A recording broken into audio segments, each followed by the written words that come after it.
Introduction. Settle yourself in. Let the weight of the day slip quietly from your shoulders, the hush of the evening wrapping around you like a gentle, familiar blanket. You're about to drift back through centuries, to a time when the world was slower, rougher, and every small detail of daily life told a story of endurance, hope, and quiet perseverance. Tonight, we will wander the edges of medieval society to a place few ever wished to see with their own eyes. The secluded, often misunderstood world of a medieval leper colony. Together, we'll explore not just the grim reality that leprosy carried, but the hidden rhythms of life behind those worn stone walls. The routines, the struggles, the moments of community, and the surprising fragments of compassion that still flickered in a world so often painted in shades of cruelty and fear. So, take a slow, deep breath. Let each word carry you further from the concerns of your day. Imagine yourself stepping onto a rutted dirt path that leads you through the misty fields of medieval Europe, dew clinging to your shoes, the first glow of dawn softening the harsh lines of the old world. Ahead, you see a low wall encircling a cluster of humble buildings. This is where our story begins, at the gates of a place set apart, yet deeply woven into the fabric of the medieval mind. Segment 1.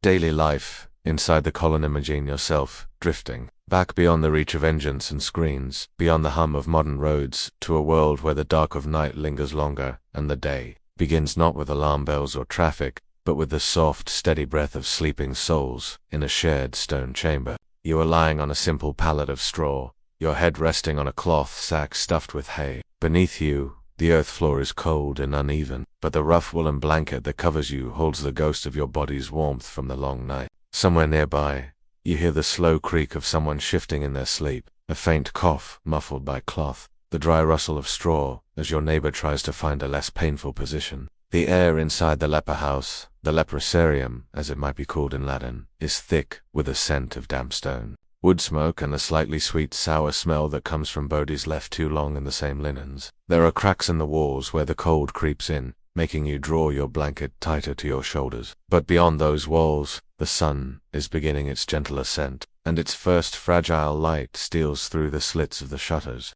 You sit up, slowly, carefully, feeling the familiar tug in your joints, the slight stiffness in your fingers, the dull ache that settles in your bones like a stubborn tenant. You are one of perhaps 20 souls who live here, tucked away behind this rough wooden wall that marks the boundary between the healthy world and your small domain of the unclean. You are not alone. To your left, an old woman, her hair thin and silver, draws back her blanket with trembling hands. Across from you, a young boy of perhaps 10, whose skin is marred only by the faintest pale blotches, rubs his eyes with the heel of his palm. He still smiles sometimes, though he knows what may come for him in the years ahead.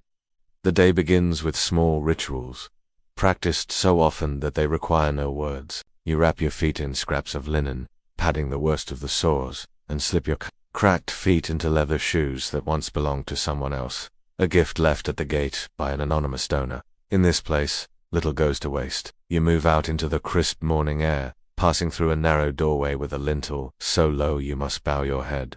The courtyard greets you with the wet smell of dawn, dew clinging to the scraggly grass that grows between stones, the earthy tang of turned soil from the tiny vegetable beds. A scrawny hen scratches half-heartedly at the ground, looking for a meager breakfast among the roots. In the corner of the yard, near the chapel's stout walls, a small fire has been coaxed to life. A woman you know only as Sister Agnes tends it, stirring a pot that hangs over the flame. Her face is partially hidden beneath the deep hood of her habit, but you see the gentle slope of her shoulders as she moves, the soft clink of the wooden spoon against the iron pot. She greets you with a nod, but no words.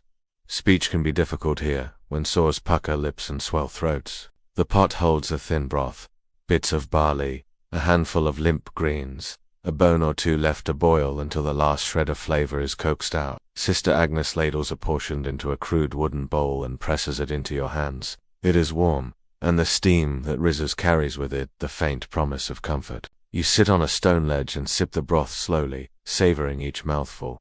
Around you, others do the same. The old woman has joined you, her gnarled hands wrapped around her bowl.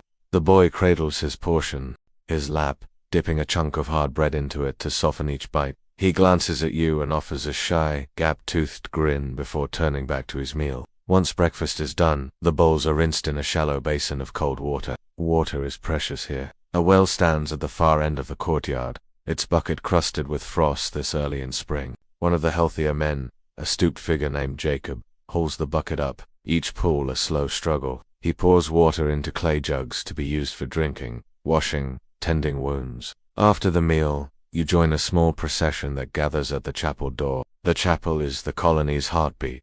Its low bell tolls just once, a soft clang that echoes across the fields beyond the wall. Those who can walk make their way inside, leaning on staffs, arms linked for balance. Those who cannot walk remain in their beds, praying along in whispers when they hear the priest's voice drifting through the open door. Inside the chapel, the air is cold but dry. Candles gutter in iron sconces along the walls, their light trembling against ancient plaster adorned with faded images of saints. A rough-hewn crucifix hangs above the simple altar, its wood darkened by centuries of smoke and touch. You take your place on a narrow bench, folding your hands as the priest steps forward. His robe is patched and worn, but he carries himself with quiet authority, his voice low and steady as he begins the prayers for the day. His Latin rolls over you like a tide, Kyrie eleison. You do not catch every word, but the rhythm is familiar, comforting. In this place, faith is more than ritual. It is a thin cord that binds together lives so easily unraveled. The prayers for healing are not new, but they are earnest. You feel them settle into the stones beneath your feet, joining the countless supplications uttered here over generations. When the service ends, you step back into the courtyard, the sun now higher, its warmth brushing the tops of your shoulders. The day ahead is predictable in its small labors. Some will tend the garden plots, simple rectangles of earth where cabbages and onions struggle to grow in the poor soil. Others will spin rough wool, their feet work in the treadle while their hands guide the fibers. The boy will be given the lightest task, perhaps feeding the chickens, or gathering fallen branches for the hearth. From time to time, you glance at the gate, set into the wall, a plain wooden door with an iron latch. A small niche beside it holds a stone basin, where villagers leave offerings. Stale loaves, scraps of cloth, sometimes coins wrapped in waxed cloth to protect them from rain. You wonder who left them. A relative, perhaps, who still remembers you kindly, or a villager hoping to buy a little favor with the saints by showing mercy to the afflicted. Your morning passes in the rhythm of these tasks, simple, repetitive, and strangely soothing. In the stillness, you feel the slow beat of your own heart, the steady breath that rises and falls, the soft rasp of your shoes on the worn earth. Though the world outside fears you within these walls, you find a fragile sort of belonging. A daily life measured out in small acts of care, the warmth of a shared hearth, the low hum of prayers that rise like smoke into the cold blue sky. The sun climbs higher still, drawing beads of sweat on your brow. You pause to wipe it away with the corner of your sleeve, noticing how your skin has grown numb in places, a reminder of the slow, creeping progress of the disease that binds you to this place. Yet for now, you return to your chores, your mind half here, half drifting to memories of a life once lived beyond these walls. Fields, golden, with grain, the laughter of a distant market, the sound of church bells from a village that now feels as far away as a dream. And so the morning drifts on, each moment stitched quietly into the fabric of another day, inside the hidden world of a medieval leper colony. The sun now sits higher in the pale spring sky, its warmth pushing against the lingering chill of morning. A thin mist that clung to the earth has lifted, revealing the modest outlines of the colony's grounds in clear, unassuming detail. The rough timber fence marking the outer boundary, the small garden beds with their sparse rows of vegetables, the chapel with its squat bell tower leaning slightly from years of wind and rain. You stand for a moment on the worn path that runs between the sleeping quarters and the garden plots. Under your feet, the soil is packed hard by countless footsteps, though patches of moss still find places to grow along the edges, softening the stone where the sun does not reach. A low hum of activity weaves through the air, not loud, never hurried, but a gentle murmur of life. The scrape of a hoe against the earth, the rustle of chickens foraging near the wall, the soft lilt of voices speaking in the dialects of distant villages, now abandoned. You take up your own small task for the morning. Your hands, wrapped in strips of cloth to cushion the tender skin, grip the handle of a worn wooden rake. Together with a few others, you work the edge of the cabbage bed, drawing away dead leaves that have yellowed in the spring frost. The soil is stubborn, dry in patches, damp in others, but each turn of the earth feels oddly reassuring. There is something steadying in work that does not demand too much thought, only presence. Nearby, Jacob, the stooped man who fetched water earlier, wipes sweat from his brow with the back of his hand. His breath comes in slow rasps, but he does not complain. Each soiled cabbage leaf is carried to a pit behind the wall, where scraps rot down into dark compost to feed the next season's planting. The cycle of tending and reaping gives shape to weeks that might otherwise dissolve into a blur of aches and slow decay. A cluster of women gathers by the well, gossiping in hushed tones as they haul buckets of water for the wash. Their sleeves are rolled high, revealing forearms marked by the pail, scaly patches that speak silently of the colony's shared condition. They do not dwell on these marks. Here there is little point in shame. Instead, they speak of who left bread at the gate this morning, of rumors carried by the lay brother who comes weekly to check on them. Some say the lord of the nearby manor has pledged more firewood for next winter. Others say he has forgotten them entirely. Such talk passes the time, its truth less important than its comfort. A child's laugh floats across the yard. You look up to see two children, the boy from earlier and a small girl with dark hair, chasing each other in slow, stumbling circles near the chickens. Their laughter is soft, uncertain at times, but real. Even here, where life is constrained and the future often bleak, there are moments of warmth that break through like shafts of sunlight between heavy clouds. The sister, Agnes, moves among the dwellings with a large basket balanced on her hip. She distributes fresh scraps of cloth for wrapping wounds, a few clean linen strips that have been boiled and dried in the weak sun. She does not flinch as she lifts bandages to inspect sores, her practiced hands gentle but efficient. The infected flesh is washed with a mix of herbs steeped in wine or vinegar, the sharp scent mingling with the earthiness of the garden soil. A faint sting, a whispered thanks, and the patient is free to shuffle back to their work or their pallet by the hearth. At the center of the courtyard stands a simple wooden table, its legs uneven, the surface stained dark by years of use. Around midday, those who can gather there, drawn by the smell of pottage bubbling over the hearth's embers. The meal is plain, cabbage leaves chopped fine, thickened with barley, perhaps flavored with a few bits of salted pork. If donations have been generous, it is not enough to fill the belly completely, but it keeps hunger at bay, and there is comfort in eating together. You take your place at the table, easing onto a bench beside the young boy. He grins shyly at you, his hands already busy tearing stale bread into his bowl. He tells you with the breathless excitement of youth about a dream he had the night before, of running barefoot through fields of wildflowers. So fast the wind roared in his ears. You smile at the vision, your own memory tugging you back to a time before illness, before walls, when the world felt wide and forgiving. As the meal is eaten, conversation drifts like smoke from one end of the table to the other. Jacob mutters about the state of the fence, how another winter may bring it down altogether if no fresh timber is found. Sister Agnes quietly reassures him that the villagers will provide, that the fear of spiritual contagion often outweighs the fear of physical disease. Better to help than to risk heaven's disapproval. When the meal ends, the bowls are rinsed once more at the well. Children carry buckets to splash across the stones where broth has spilled, their laughter echoing in the stillness.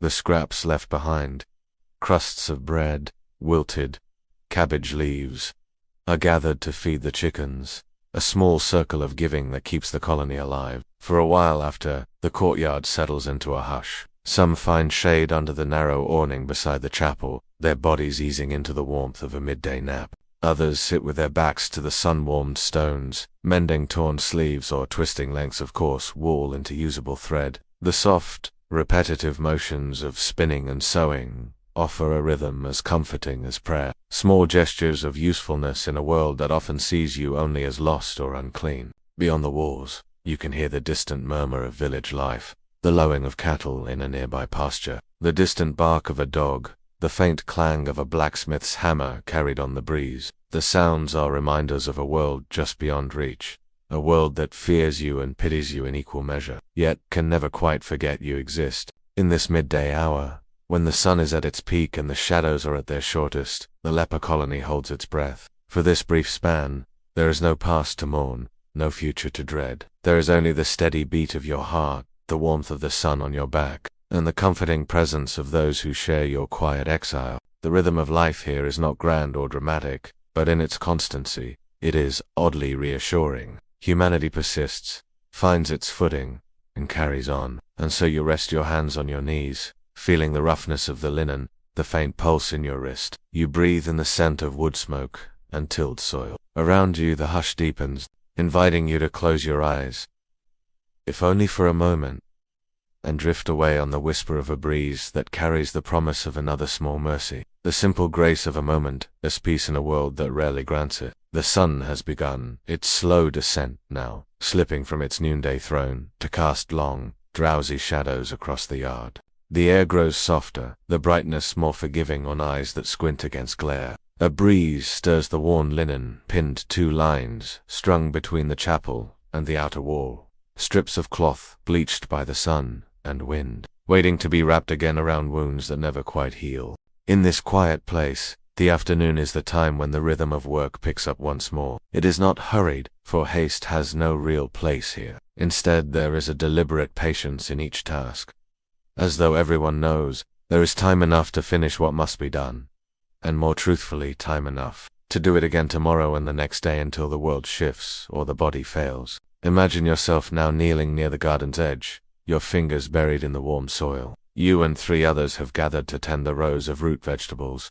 Carrots, turnips. The earth clings to your fingertips, the scent of it damp and comforting, even when it harbors tiny stones that scratch at your calloused palms. Beside you, a woman named Marta hums under her breath, an old ballad about harvests and spring, its words worn down by age and distance from her native village. Her voice is low, more felt than heard. Further down the row, Jacob leans on his hoe, pausing to stretch his back. He does not speak much, his voice is roughened by years of throat sores, but he offers you a tired smile, the corners of his eyes crinkling in the sun. It is these small exchanges, a nod, a smile, a hand steadying yours when you slip in the furrow, that keep the weight of isolation at bay. Beyond the garden, others work at small trades. 2 men sit cross-legged beneath the shade of a crooked fig tree, weaving wicker baskets from thin, pliable branches gathered from the forest's edge before their exile here. The willow rods bend and creak as they're pulled tight, forming sturdy shapes that will be traded through the lay caretaker for bread,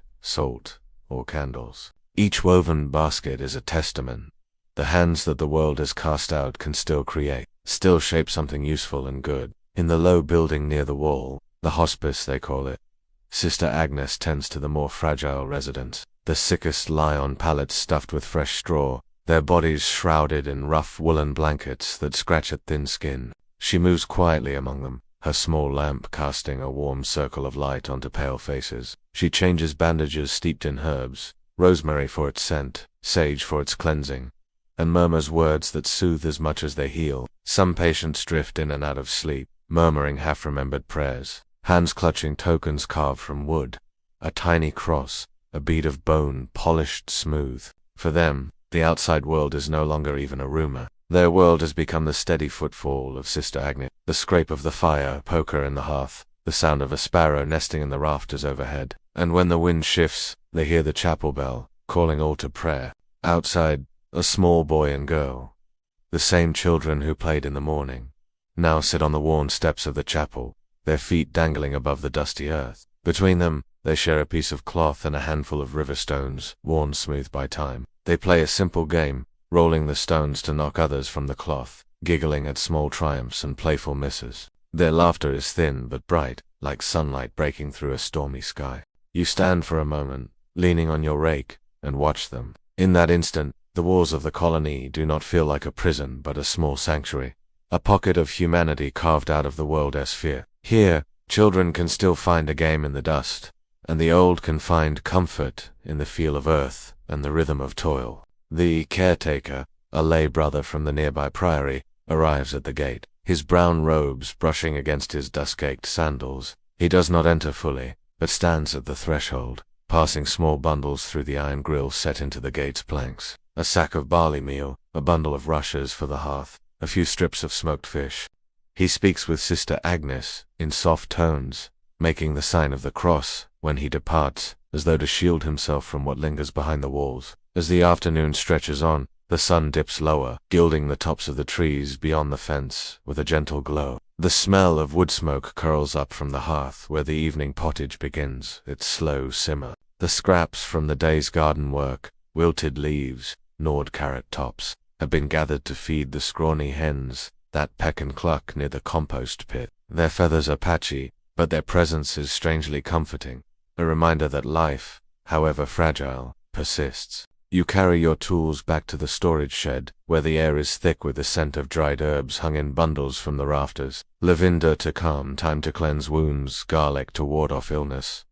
Though here, the irony does not go unnoticed. You place the rake against the wall, your fingers brushing the rough grain of its handle. Simple, sturdy, made by the hands of those who dwelled here. In the hush that follows, you find yourself resting on a low stone ledge, the warmth of the sun now softer, more forgiving. Your shoulders ache pleasantly from work done with purpose.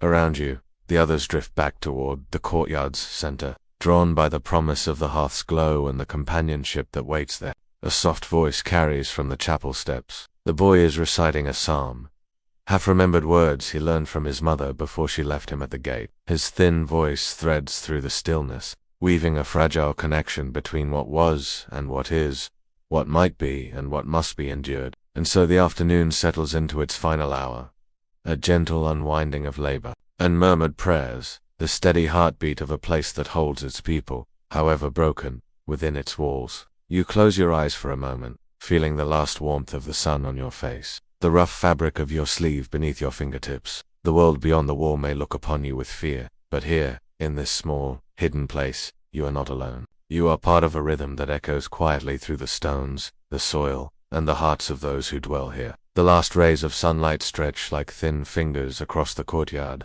touching the stones with a fleeting gold that soon dissolves into the cool blue of dusk. You sit quietly on a low bench near the chapel wall, your back pressed against its rough, time-worn stones. The heat of the day is drained away, replaced by the damp promise of a chill night to come.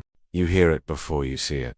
The soft toll of the chapel bell, its single note echoing gently beyond the wooden gate. In the distance, a dog barks in the village you can no longer enter. Somewhere, a herdsman calls to his cattle, his voice carrying over fields that lie forever just out of reach. Yet here, within the fragile circle of this place, the sound of the bell draws people together, a reminder that as night comes, no one faces the dark alone. One by one, the residents gather in the small nave of the chapel. There is no grand stained glass here, no gleaming altar dripping with silver, only rough benches, uneven stone floors swept clean each morning, and a simple cross above the crude wooden lectern. Candles flicker along the walls, their wax dripping like slow tears down irons.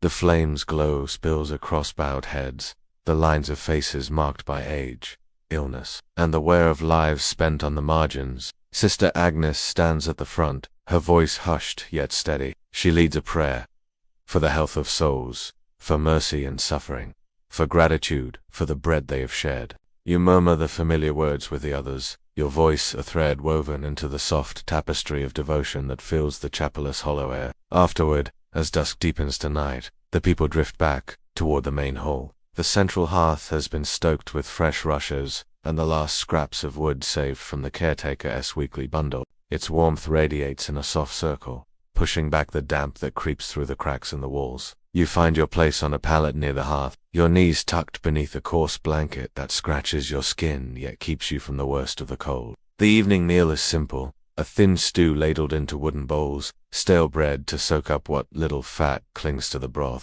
a pinch of salt, a sprinkle of dried herbs, maybe a scrap of dried fish, if fortune has been kind. You eat slowly, savoring the warmth that spreads through your belly. Around you, low voices share bits of news.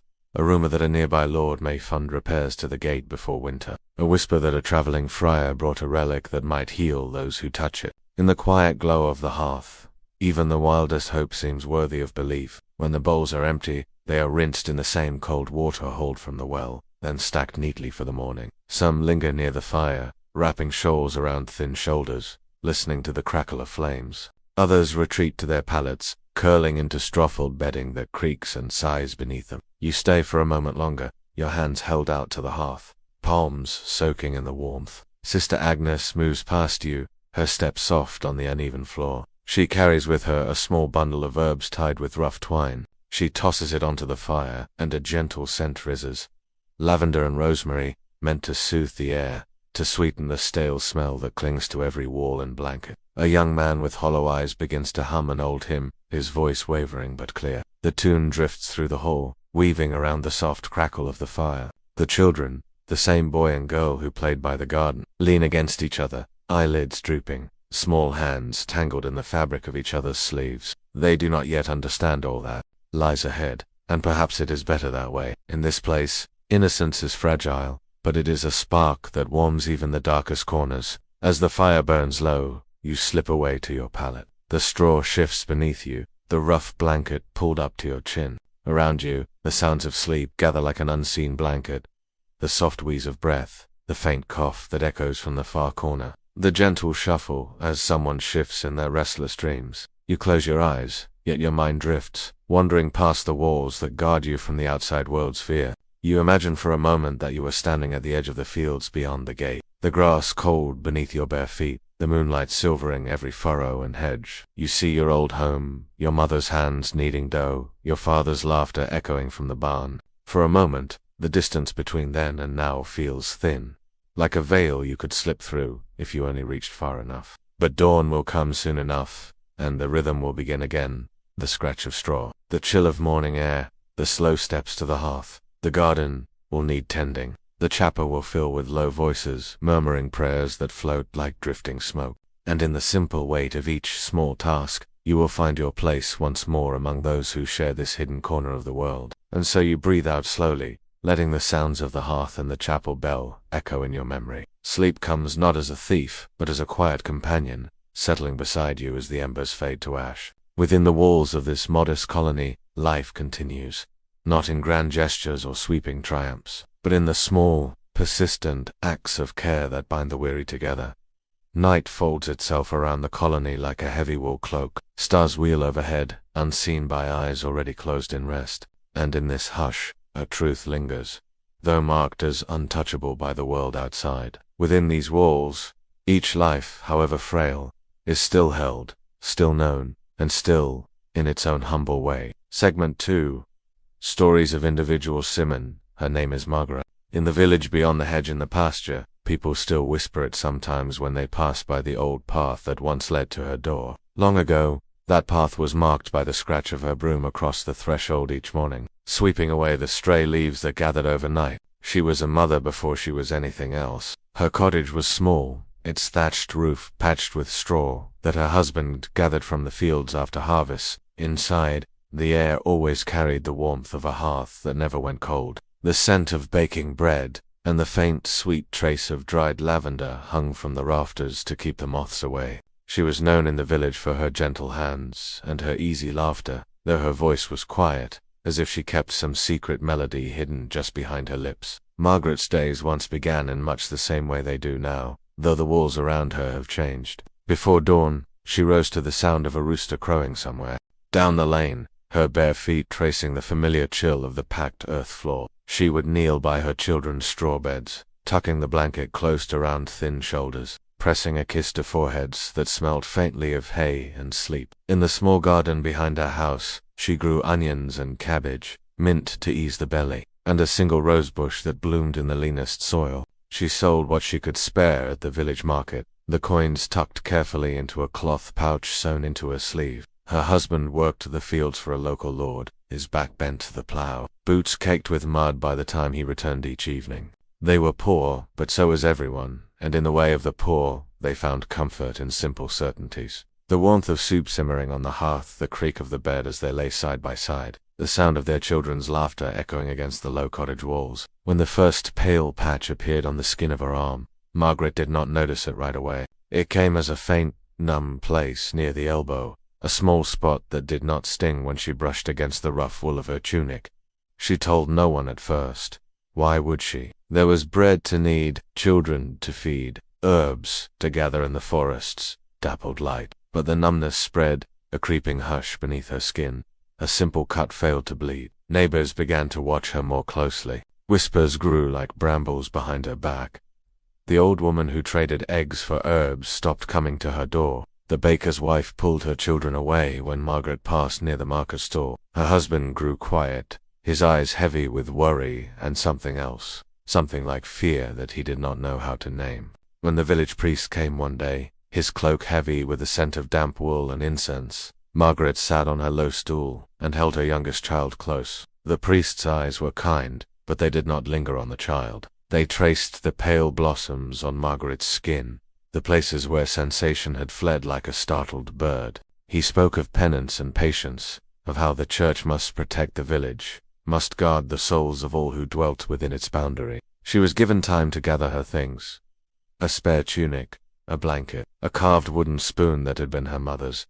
Her husband stood at the door, his hand on the child's shoulder. He did not meet her eyes as she passed. The children clung to her skirts, not yet old enough to understand why they must let her go. She bent to kiss them, her numb fingers tangled in their hair, trying to memorize the warmth of their small bodies before the priest gently pulled them away. She walked behind the priest, her bundle tied with twine, past the row of cottages, past the market where the butcher's boys stared with wide, frightened eyes. The path that led to the leper colony wound through fields beginning to green with spring's early promise. Each step felt like the closing of a door, though no door was ever shut behind her. Within the colony, Margaret found her place as so many did, not by choice, but by necessity. The walls did not judge her. The soil did not fear the brush of her hand. Here she became part of the quiet rhythm, the daily tending of gardens, the washing of wounds and the faint hope of small comforts. She shared her stories and whispers beside the hearth tailies. Down the lane, her bare feet tracing the familiar chill of the packed earth floor, she would kneel by her children's straw beds, tucking the blanket close around thin shoulders, pressing a kiss to foreheads that smelled faintly of hay and sleep. In the small garden behind her house, she grew onions and cabbage, mint to ease the belly, and a single rosebush that bloomed in the leanest soil. She sold what she could spare at the village market, the coins tucked carefully into a cloth pouch sewn into her sleeve. Her husband worked the fields for a local lord, his back bent to the plow, boots caked with mud by the time he returned each evening. They were poor, but so was everyone, and in the way of the poor they found comfort in simple certainties: the warmth of soup simmering on the hearth, the creak of the bed as they lay side by side, the sound of their children's laughter echoing against the low cottage walls. When the first pale patch appeared on the skin of her arm, Margaret did not notice it right away. It came as a faint, numb place near the elbow, a small spot that did not sting when she brushed against the rough wool of her tunic. She told no one at first. Why would she? There was bread to knead, children to feed, herbs to gather in the forest's dappled light. But the numbness spread, a creeping hush beneath her skin. A simple cut failed to bleed. Neighbors began to watch her more closely. Whispers grew like brambles behind her back. The old woman who traded eggs for herbs stopped coming to her door. The baker's wife pulled her children away when Margaret passed near the market store. Her husband grew quiet, his eyes heavy with worry and something else, something like fear that he did not know how to name. When the village priest came one day, his cloak heavy with the scent of damp wool and incense, Margaret sat on her low stool and held her youngest child close. The priest's eyes were kind, but they did not linger on the child. They traced the pale blossoms on Margaret's skin, the places where sensation had fled like a startled bird. He spoke of penance and patience, of how the church must protect the village, must guard the souls of all who dwelt within its boundary. She was given time to gather her things: a spare tunic, a blanket, a carved wooden spoon that had been her mother's. Her husband stood at the door, his hand on the child's shoulder. He did not meet her eyes as she passed. The children clung to her skirts, not yet old enough to understand why they must let her go. She bent to kiss them, her numb fingers tangled in their hair, trying to memorize the warmth of their small bodies before the priest gently pulled them away. She walked behind the priest, her bundle tied with twine, past the row of cottages, past the market where the butcher's boys stared with wide, frightened eyes. The path that led to the leper colony wound through fields beginning to green with spring's early promise. Each step felt like the closing of a door, though no door was ever shut behind her. Within the colony, Margaret found her place as so many did, not by choice, but by necessity. The walls did not judge her. The soil did not fear the brush of her hand. Here, she became part of the quiet rhythm, the daily tending of gardens, the washing of wounds and the faint hope of small comforts. She shared her stories in whispers beside the hearth tailies of the rosebush that might still bloom by her old cottage door, of the laughter she could still hear when the wind rustled the branches near her pallet. She missed her children most in the mornings, when dawn slipped through the cracks of the chapel's shutters, and she rose from her straw bedding to the cold silence of the courtyard. Sometimes, on feast days, her husband came to the gate. He never crossed the threshold. He would stand behind the iron grill, a child's hand clasped tightly in his own. He would leave bread, cheese, a folded scrap of cloth, her daughter's old shawl, grown too small, the hem stitched with clumsy care. They spoke through the grill, their voices low, straining to bridge the gap between the clean and the unclean. Her daughter would press her fingers through the bars, too young yet to fear what the elders feared. Margaret would rest her palm against that small, warm hand, feeling nothing where sensation had fled, yet imagining the softness all the same.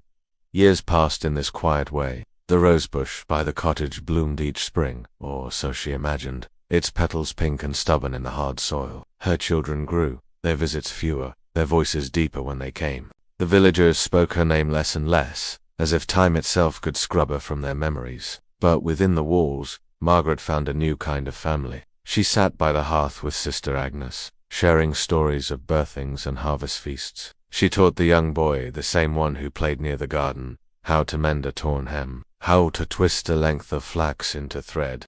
In the chapel she knelt each night, her prayers drifting upward like the thin smoke that curled from the altar candles, carrying her hopes beyond the walls across the fields to the bedsides of children she would never again kiss goodnight. In this hidden corner of the world, Margaret's story was not one of tragedy alone. It was a story of soft endurance, of the human heart's stubborn refusal to surrender or warmth to sorrow. A life set apart yet quietly bound to all those who shared her exile. Bound by the rhythm of work, the solace of faith, and the fragile grace of remembering love even when touch was no longer hers to hold. His name, if you asked him now, might slip from his lips in a whisper. John, son of a carpenter, born in a village so small, its name rarely graced the maps drawn by monks in distant script. He once carried that name with pride, embroidered on his shirt in clumsy stitches by a sister who laughed at her crooked letters. John's father was known as a man of good hands. In a village where most labored in the fields, bent over furrows of rocky soil, the carpenter's hands shaped wood into cradles, doors, and the beams that held a cottage upright through storm and snow. John grew up watching those hands work, the slow rhythm of draw knife against plank, the soft, satisfying crack as a mallet struck home. He learned early how to listen to the grain of the wood, where it would bend, where it would split, where it would yield to his father's will. As a boy, John's days began before the sun rose, the air thick with the mingled scent of sawdust and damp earth. He would sweep the shavings from the shop's dirt floor, carry scraps to the hearth to feed the fire that warmed the family through long winters. His father's voice was gentle but steady, its words shaping John's life much as the plane shaped the wood. Steady, guiding, certain. By his 15th year, John's hands had grown calloused and strong. He could fashion a joint so tight that not a whisper of wind could pass through it. Villagers came to him with small commissions: a stool for a midwife, a chest for a new bride's linen. Each piece bore a mark he carved discreetly on the underside, a simple cross within a circle, to say, "These hands made this. These hands stand behind it." When a traveling merchant passed through their village with tailies of the new cathedral rising in the market town beyond the hills, John's eyes lit with a fire he could not name. He saw in his mind the soaring arches, the way stone and timber could reach heavenward when guided by human will. With his father's cautious blessing and a bundle of bread and salted pork, he joined a caravan of laborers bound for that place of rising stone. In the bustling town, he marveled at the sound of so many voices layered over each other, sellers hawking wares, children weaving through muddy lanes, the distant toll of church bells echoing off stone walls. The cathedral was everything he imagined. A forest of scaffolding wrapped around, stone pillars that climbed higher than any tree he'd known. The master builder, a man with ink-stained fingers and eyes like flint, took him on as an apprentice for the timber work. John's days stretched long under the sun and the weight of beams he and the other carpenters hoisted skyward. His hands grew more skillful, and with each passing month, he could look up at the skeleton of the roof and see his mark hidden in its beams. The same cross in a circle. He sent coins home, when he could, tucked into letters carried by friars, who walked the roads in service to both faith and rumor. But life, in those years, balanced on a knife's edge. One winter, when the snow lay deep and the cathedral stones gleamed pale beneath the moon, John woke with a numbness in his feet. He thought it frostbite, common enough for men who slept close to the exposed beams, the wind slipping through every crack. But the numbness did not fade when spring thawed the earth. It crept upward, a slow forgetting of flesh that no fire could warm. When the foreman saw the pale spots blossoming on John's hands, the same hands that once turned stubborn timber into the bones of a sacred place, he gave him bread, a few coins, and a blessing, and then he gave him a choice. The road back to his village, where his mark would stain the name he carried, or the road to the hospice that waited on the outskirts of town. So John walked the muddy lanes once more, this time not with the proud bundle of a young craftsman, but with a small sack of possessions slung across his shoulder. His feet felt like ghost flesh beneath him, every step a reminder of how quickly skill can slip through, fingers grown numb. Within the colony, John's life narrowed, then settled into a new shape. He found work in small things, mending the simple wooden cots where others slept, patching the chapel door when the wind battered it loose, fashioning rough crutches for legs that could not bear weight. The tools were cruder here, a knife worn, thin, a saw with missing teeth, but the rhythm was familiar. Measure, cut, smooth, shape. Sometimes, when dusk settles over the courtyard and the shadows grow long, and quickly abandoned, he whispers a blessing over each scrap, each coin, tucking them into his sack for the people within the wall. He does not fear the pale marks he sees when he passes through the gate's narrow opening. The numbed fingers reaching out for the basin, the eyes that peer at him with a blend of gratitude and quiet resignation. His hands do not flinch when they pass the loaf through the grill, when they set clean linen on the ledge for Sister Agnes to carry away. He knows the prayers by heart now, and though his Latin is plain and halting, it flows steady from his lips as he stands, just within the chapel's doorway, voice mingling with the softer murmur of those who kneel before the simple cross. He is not immune to fear. He is, after all, only a man. At night, when he returns to his small room beyond the outer wall, he scrubs his hands with vinegar and salt, rubs garlic across the hem of his robe where an accidental brush of skin might have lingered. He lays his head on a straw pallet and wonders if tomorrow the numbness might begin in him, too, a single pale patch that no prayer can cleanse. But when dawn comes, he pulls on his worn sandals, knots the leather cord of his cloak at his throat. In winter, when the road to the village clogs with snow and wind bites at every unguarded inch of flesh, Thomas is the one who carries kindling on his shoulders, bundles of sticks gathered in the frozen wood. He stacks them near the hospice hearth, his breath pluming in the dim light as he works. He knows the warmth will not banish the creeping sickness, but it will ease a night's suffering, and sometimes that is enough. On feast days, he stands by the gate, greeting the hesitant visitors, a wife clutching a child's hand, an old farmer leaving a sack of root vegetables. He answers their questions in his quiet voice. Yes, they are cared for. Yes, prayers are said. Yes, your offering is welcome, and may God return to you tenfold what you have given. He watches their eyes dart nervously to the walls, to the figures moving behind them like ghosts in the pale winter sun. He does not judge their fear. He only holds it, gently, like an egg in his palm, and lets them turn back down the path without shame.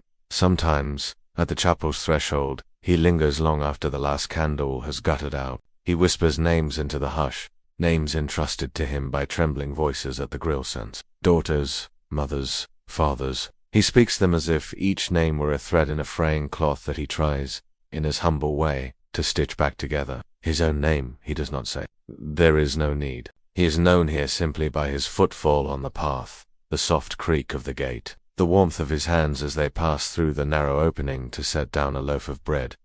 Years will pass. His hair will grow thin and pale. His back will bend beneath the weight of countless small burdens. One day, perhaps, a pale patch will appear on his wrist, a numbness he cannot scrub away. He knows this, but for now, in each dawn's first hush and each dusk's gentle tolling of the chapel bell, Thomas remains.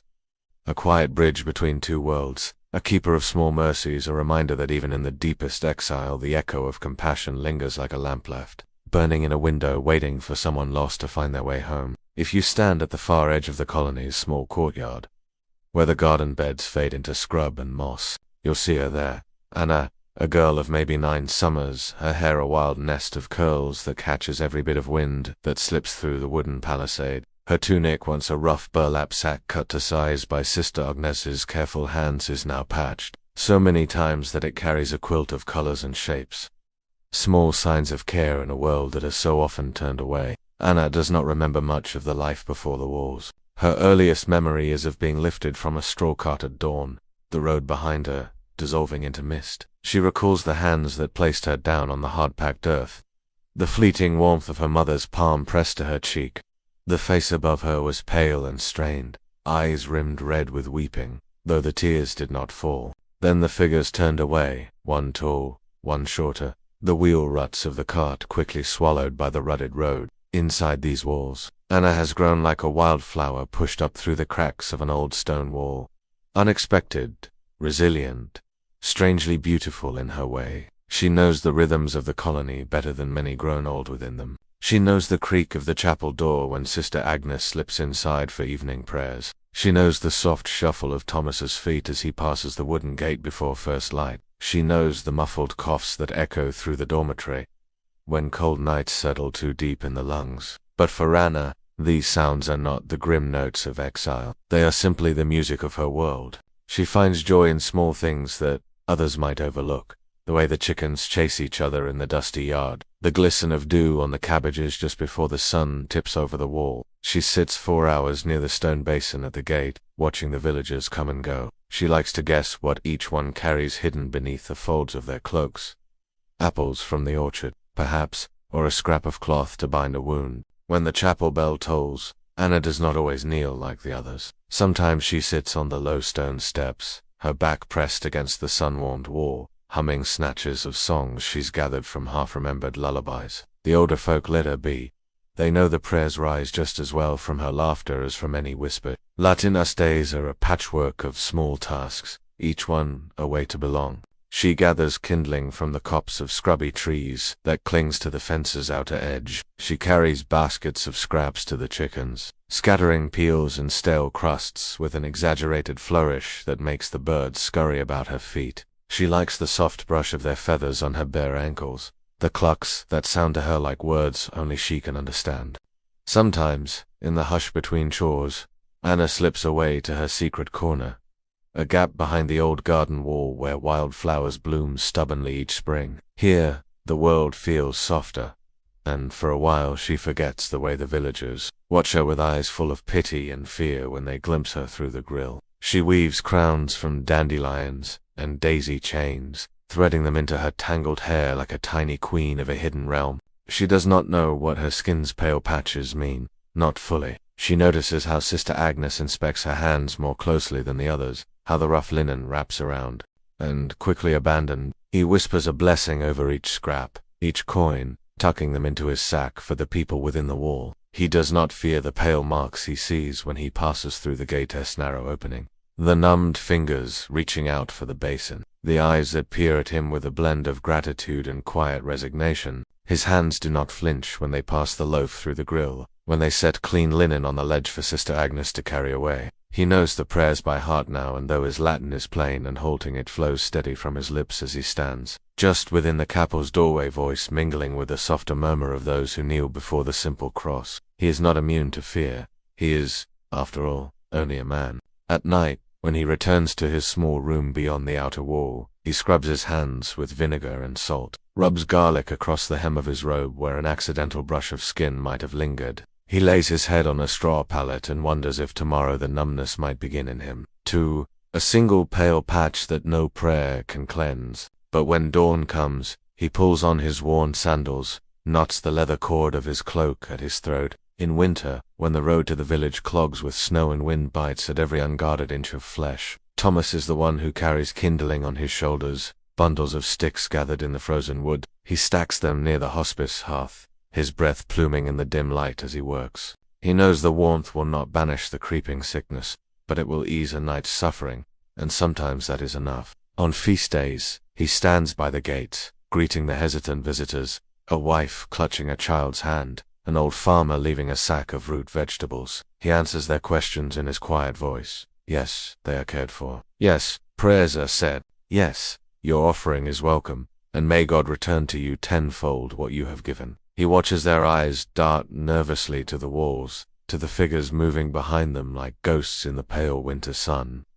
He does not judge their fear. He only holds it, gently, like an egg in his palm, and lets them turn back down the path without shame. Sometimes, at the chapel's threshold, he lingers long after the last candle has guttered out. He whispers names into the hush, names entrusted to him by trembling voices at the grill scents. Daughters, mothers, fathers. He speaks them as if each name were a thread in a fraying cloth that he tries, in his humble way, to stitch back together. His own name he does not say. There is no need. He is known here simply by his footfall on the path, the soft creak of the gate, the warmth of his hands as they pass through the narrow opening to set down a loaf of bread.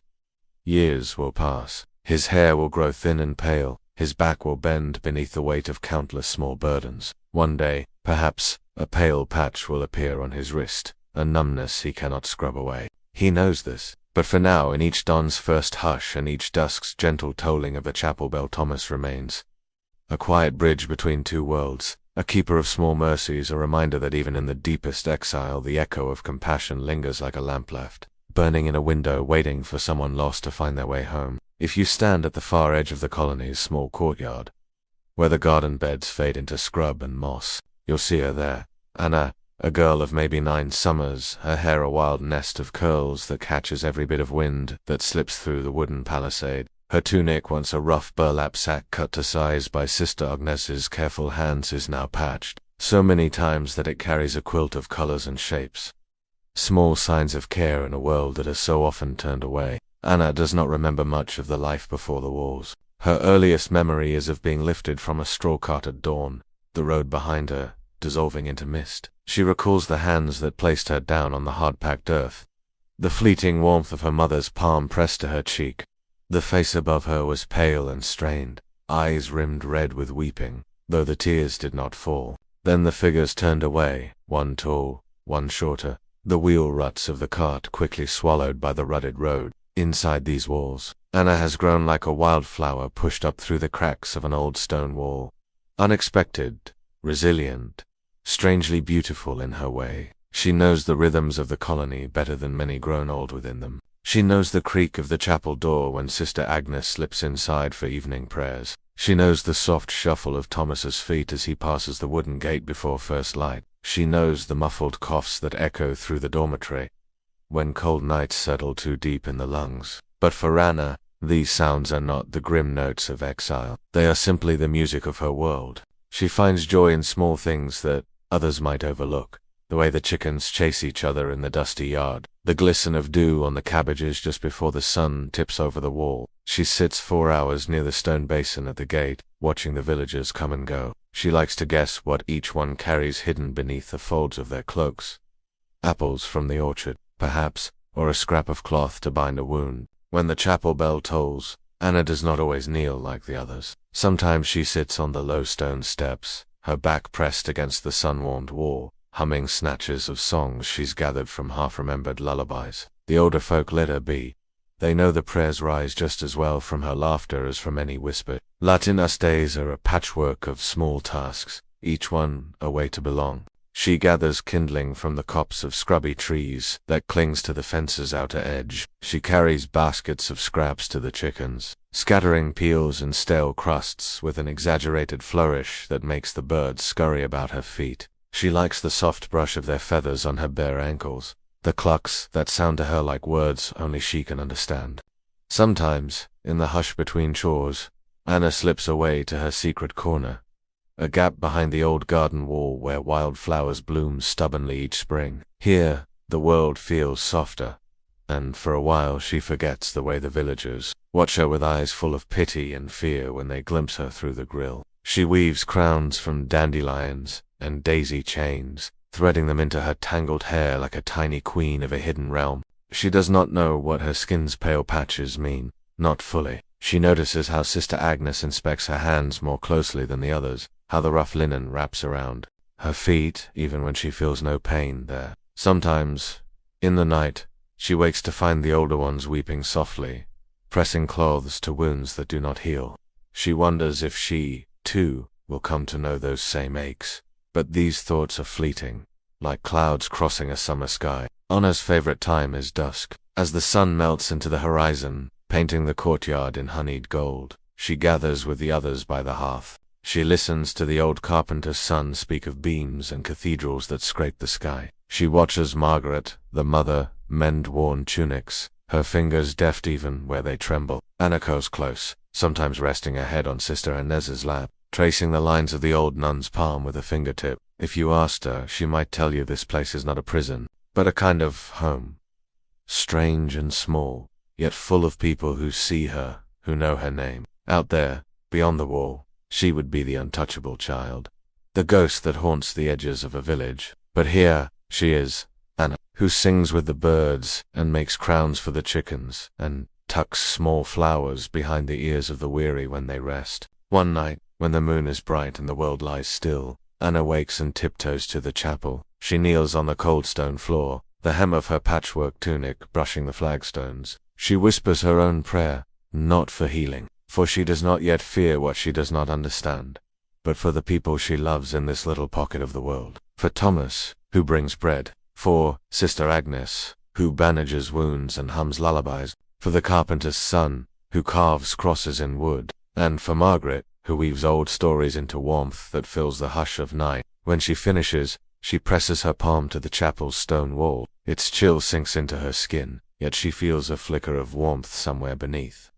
as though the prayers of all who came before linger there, holding her small hope like an ember. She smiles at the shadows and curls back onto her pallet, the straw rustling under her slight weight. And so Anna drifts to sleep within the walls, crowned with a ring of dandelions that will wilt by dawn but live on in her dreams. A reminder that, even here, at the edge of the world's sphere, life can bloom in the smallest, gentlest ways. Segment 3. The outside world emotion for a moment. The soft hush of dawn in a medieval village. Thatched roofs dark with dew, wood smoke curling from crooked chimneys as the first embers catch in the hearth. Beyond the hedge, the fields spread out like a patchwork of browns and greens stitched together by footpaths and hedges. Chickens scratch at the icy ground, their feathers puffed against the cold, while the farmer's dog lies curled beside the door, one ear flicking at the low call of a distant rooster. This village, not named on any map grand enough to reach a noble S-hole, is small but not so small that its people do not know what lies at its edge. Past the grain fields, along a narrow track that turns to mud with the first thaw, sits the Lepra colony, half hidden by a screen of trees that shiver in the wind like brittle fingers.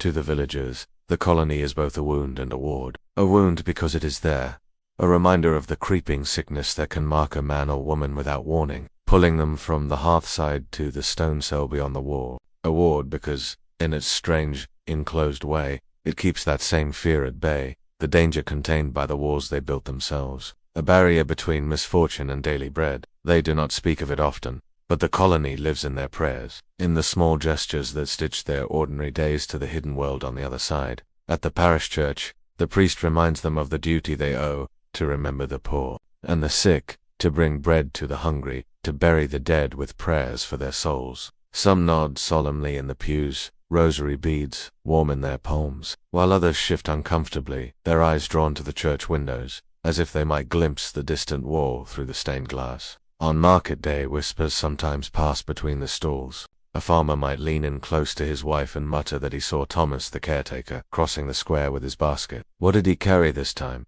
Bread from the baker's leftovers. Old turnips. The miller's wife refused to cook for her own table. Some see these gifts as mercy, a small sacrifice to keep God's favor from wandering elsewhere. Others see them as insurance, a token to ensure that the sickness stays behind the gate where it belongs. Yet, when the weather turns harsh and the harvest is thin, even the most generous find their kindness strained. There are years when the offering basin at the colony gate is nearly empty. A crust of bread here, a handful of dried peas, they're not enough to feed all within the walls. In those lean winters, Sister Agnes walks the village lanes after dusk, her hood drawn low over her face. She stands at the edge of the square, waiting for candles to gutter out behind wooden shutters, then knocks softly at the doors of those she knows still have a little to spare. Some open without a word, pressing a cloth bundle into her hands. Eyes of others crack the door just wide enough to drop a coin into her palm, before it closes again. Always, she thanks them. Always she whispers a blessing at their threshold, though she knows her presence will be talked about the next day. Rumor over bread, dough, and ale, another reminder that the wall is only so high and that mercy has a price paid in fear. Children in the village learn early what the wall means. Their mothers hush them when they ask about the pale woman at the gate, or the girl with wild hair who sits behind the grill. They are told stories, some gentle, some grim, of why it is wrong to stare, why it is dangerous to wander too close, why they must never under any circumstances touch the hand that slips through the iron bars. The tales change from house to house. Some say the sickness travels like smoke, invisible but hungry. Others whisper of a curse sent by saints offended long ago, now balanced by the prayers of the lepers within. Yet even in this wary distance, a thread of connection remains. On feast days, Easter, Michaelmas, the long hush of Advent, small processions make their way down the muddy lane to the colony gate. The parish priest walks ahead, holding high the crucifix, the villagers behind him clutching baskets of bread, smoked fish, root vegetables to warm thin bellies through the lengthening night. They stand behind the wall as the prayers are spoken, the flicker of candles illuminating the faces of those within. Eyes meet through the bars, not quite touching but not quite apart either, a moment where fear and pity mingle like mist above the frost-hardened ground. Then the baskets are passed through the grill, the coins pressed into Thomas's careful hands. The villagers turn back to their hearths, their breath pluming in the chill night air. Behind them, the soft toll of the chapel bell drifts across the fields, the last echo of a promise that what lies behind the wall is not forgotten, that the boundary holds but does not sever, that mercy, however small, still crosses the space between clean and unclean. And so, the village lives its days under the slow swing of seasons, the colony always just beyond sight, a part of the landscape as fixed as the fields and the woods. In the hush before sleep, when the wind rattles the shutters and the hearth embers glow low, some say prayers for the lepers by name, remembering the faces that once sat beside their own fires. Others lie awake, listening for the cry of a child, the cough that does not fade, the first hint of a numbness that might mark their own path to the gate. If you stand at the colony's gate during the hush of dawn,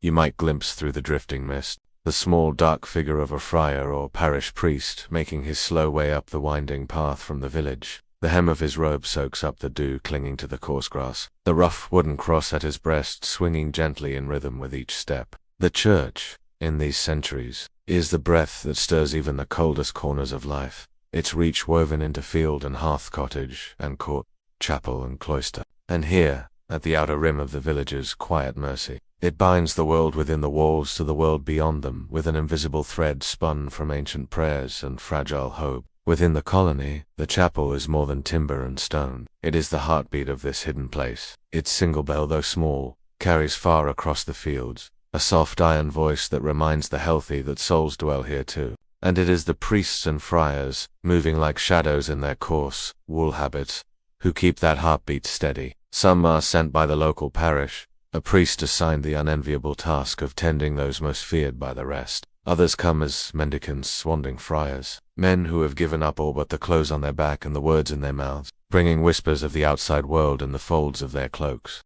They arrive carrying small reliquaries, a bone chip said to belong to a saint, a scrap of cloth touched to a martyr's tomb. These relics, cradled in silver or tin, draw the faithful near, for even within these walls, the hope for miracles clings like lichen to old stone. On feast days, the chapel fills with a hush that presses close, the rows of benches lined with bowed heads. The priest's voice, even if thin from age, echoes in Latin that drifts above the straw-strewn floor, Miserere nobis. Have mercy on us, O Lord. Outside the open door, those too frail to kneel on cold stone rest on low pallets wrapped in blanket, their eyes half closed yet their lips moving with the words they know by heart. The sacraments come carefully here. The host is held out on a thin paten, the priest mindful not to brush flesh upon flesh. The wine watered, but precious, is offered with a careful cloth to catch each drop. The sign of the cross is made above each head, the fingers of the priest's right hand sometimes trembling, though not with fear alone. They say, in the village, that to tend the lepers is to walk a path lined with indulgence.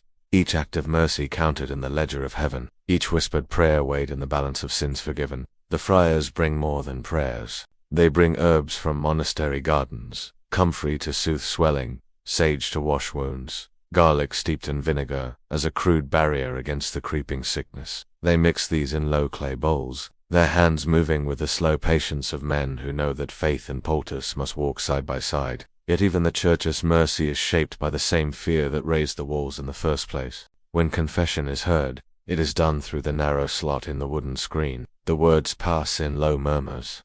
The soul laid bare, yet never quite face to face. A penance given for a life left behind. Pray for the children you will not hold again, for the fields you will not walk, for the warm rush of touch you must now surrender to memory alone. Sometimes, a bishop, passing through on circuit, will visit, his ring kissed lightly through a veil of linen, his blessing a gesture that falls just short of touch. He stands at the gate, a figure draped in rich robes, the gold of his crozier glinting like the sun that never quite warms the stone wall behind him. He reminds the villagers gathered nearby of their duty. Alms given freely for the leper's care shall be returned in heaven tenfold. And the people nod, though their eyes drift to the pale hands that reach through the grill. The faint outlines of faces half hidden in the shadows. Within the walls, the prayers weave through every day like a thin, persistent thread. A psalm hummed by Sister Agnes as she tends a wound. A snatch of the Ave Maria whispered by a mother who dreams of her children's phases on the other side of the hedge. A blessing spoken over a bowl of broth before it is shared, the steam rising like incense in the chill air. To the church, the colony is a place of both penance and promise. Its people are marked, outcasts in the world of flesh, yet souls folded close in the realm of faith. In the hush of the chapel, candle flames flicker against old stone, and the air is thick with the scent of smoke, sweat, and the quiet hope that somewhere, beneath the sores and the numbness, grace still lives, unseen yet steadfast. And so, when the priest slips through the gate at dusk, his cloak brushing the stone threshold, he carries with him the murmur of voices left behind, a soft chorus that drifts into the fields, and the village beyond, reminding all who listen in the hush before sleep that mercy, however fragile, still crosses the threshold between the clean and the unclean, the untouched and the untouchable. At the edge of the village, beyond the last cottage where the hedge sags beneath the weight of brambles and wind, a footpath runs like a slender vein through the fields. By day, children chase each other along it, careful never to wander too close to the pale stones that mark the colony's outer fence. By night, when the moon slips between clouds and the owls call from the branches overhead, the path grows empty, save for the stories carried in hushed voices by the flicker of hearth fire. To the villagers, the leper colony is both near and far, its walls close enough to see on a clear day, yet cloaked in rumor, thick as winter fog. Mothers hush their children with tales of pale ghosts who wander the hedgerows, thin figures who will reach through an open window to steal warmth from sleeping babes. Lovers, passing down the path in the hush of dusk, clutch each other's hands tighter when a sudden rustle in the hedgerow makes them glance over their shoulders. Not all the stories are cruel. Some are spun like half-forgotten prayers, blending faith with folk belief. There are old women who swear that a coin pressed into the stone basin at the colony gate brings luck to the cows at calving time. Others murmur that a child who leaves a crust of bread at the fence will never go hungry, so long as no word is spoken while they walk home in silence. Yet fear is always there, curling beneath the words like a snake in long grass.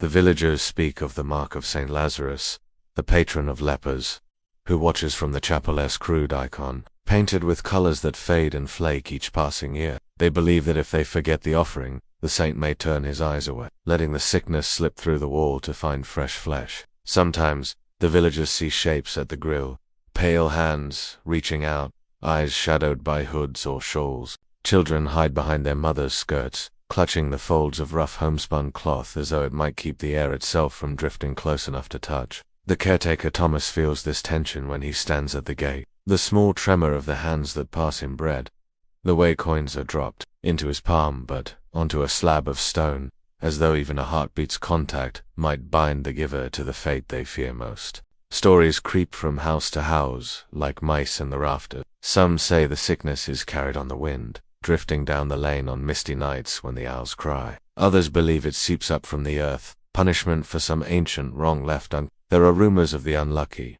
a woodcutter's wife who once washed a leper's linen for a coin, only to find the same pale bloom on her own hands by year's end. Yet superstition has a softer side too. At harvest, when the fields yield up their grain and the village gathers to give thanks, a portion of the first loaf is broken off and left in the basin at the gate. It is said that the spirits of the afflicted, grateful for this small kindness, bless the fields so they do not fail the following year. Old folks still tie scraps of cloth to the hedge near the colony's path. Bright ribbons that flutter like prayer flags, each one a silent wish for protection or forgiveness, depending on who ties the knot. Within the colony walls, these stories drift back like scraps of windblown straw. Margaret, the mother, sometimes smiles when she hears the gossip, how she is said to walk the village lanes at night, searching for the children she left behind. She sits by the hearth, her rough hands busy with mending, while the others listen, equal parts amused and sorrowful, at how the world outside sees them as ghosts when inside they remain so achingly human. Anna, the child, listens most keenly. She loves the thought that she might be a fairy tale in the village children as bedtime stories. The wild-haired girl, who weaves crowns from flowers that never wilt, the girl who can slip through cracks in the stone wall like smoke. She presses her ear to the fence some nights, giggling when the wind carries a villager's distant song or the bark of a farm dog chasing shadows in the field. The old folk, the weary souls who know the truth too well, never mock these tales. Outright, they understand that superstition is simply another way the villagers keep their fear manageable, dressing the unknown in stories that make sense of suffering no prayer can fully explain. In the hush of the chapel when the wind rattles the shutters, they whisper their own prayers, not just for themselves but for the world beyond the wall, a world bound to them by fear, mercy, rumor, and the fragile cord of faith. In this way, superstition becomes a bridge, a fragile line across which kindness sometimes tips. For though fear keeps the villagers distant, it is fear, too, that fills the basin at the gate, the loaf of bread, the coin wrapped in waxed cloth, the scraps of herbs left with trembling hands. It is fear that keeps the stories alive. A reminder that what lies beyond the hedge is not forgotten, not truly abandoned, but held in the imagination like a dream half welcome, half dreaded. And so the walls stand, not just of stone and timber, but of whispered tales and secret prayers, guarding a small community that, for all its quiet suffering, remains ever present in the minds of those who cross themselves when they pass the gate at dusk. If you stand near the gate at dawn, you might see the caretaker, Thomas, pass through with a woven basket hooked over his arm.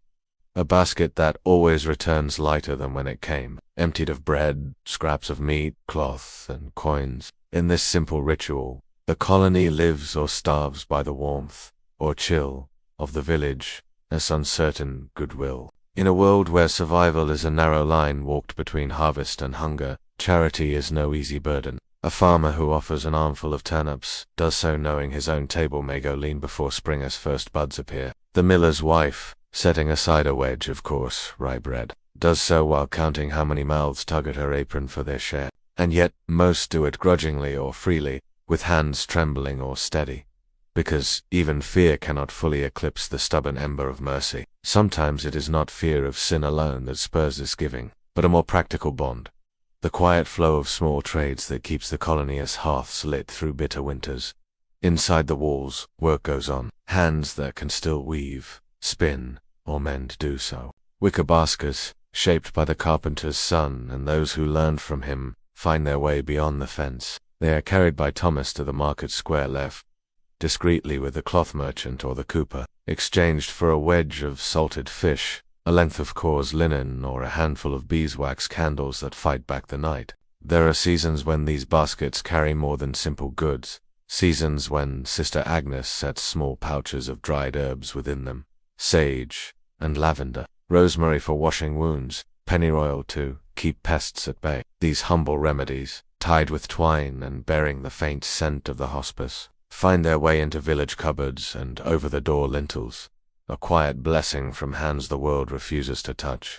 The villagers know, of course. They know where these baskets come from, whose fingers shaped each willow branch into a neat spiral, whose patient labor gave form to something both ordinary and necessary. Some refuse them outright, crossing themselves when Thomas appears with his bundle, but many accept them more often than they will admit. Fear recedes when hunger presses at the door, when the coop needs mending, when the winter cough creeps down the lane and someone remembers that Sister Agnes's lavender tea has soothed more than one burning chest. These trades are rarely spoken of openly. They do not appear on the steward's ledger in the manor house, nor do the villagers boast of them on market day.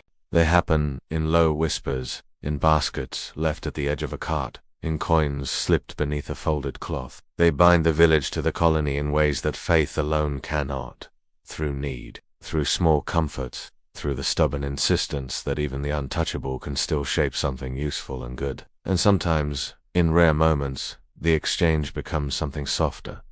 Charity, with a glimmer of remembered love. A young woman, her apron still dusted with flour, might pass Thomas a clothed bundle of warm bread, baked from the same dough she needs for her children's supper. A woodcutter's boy, shivering in the dawn, might run ahead on the path, pressing a small, bruised apple through the gate's grill before darting back, cheeks flushed with the secret thrill of kindness. Inside the walls, these gifts mean more than they weigh. The bread, the coin, the cloth, they carry not just sustenance, but the fleeting warmth of human connection, a reminder that the wall, for all its cold stones and nailed boards, cannot sever every tie. When the baskets return empty, those within the colony gather around the hearth, sharing what has come, saving what can be stretched into tomorrow's stew. They speak of the village then, not as a place of fear alone, but as a web of familiar shapes and names. The bakeress daughter with the quick smile, the old widow who never forgets the rosemary at Christmas. The children listen most intently, wide-eyed at the thought that a world still exists beyond the wall's reach. They learn its shape through these stories. The way the bell tolls from the village church at Matt, the soft clatter of hooves on cobbles when the steward rides through with his ledger, the smell of yeast rising in warm kitchens they may never see again. And in these tales, the line between charity and trade, between giver and receiver, blurs until it feels less like a boundary and more like a bridge. Fragile, but just strong enough to hold the weight of hope. So it goes, season after season. The offerings dwindle some years, swell in others, but the exchange persists, like a heartbeat echoing through stone. For all the superstition and suspicion that hang thick in the air between village and colony, the baskets still pass through the gate, carrying not only bread and cloth, but the faint stubborn promise that mercy, however small, always finds a way. Segment 4. Medieval Medicine and Belief 1. You wander through the rough yard behind the colony as hospice. You might catch the faint, sharp scent of herbs drifting on the breeze. They're tucked between the crumbling wall and a patch of stones. Sister Agnes keeps a narrow bed of plants, sage with its dusty soft leaves, lavender spiking tall and purple. The sun warms it, thyme and rosemary pressed low to the earth.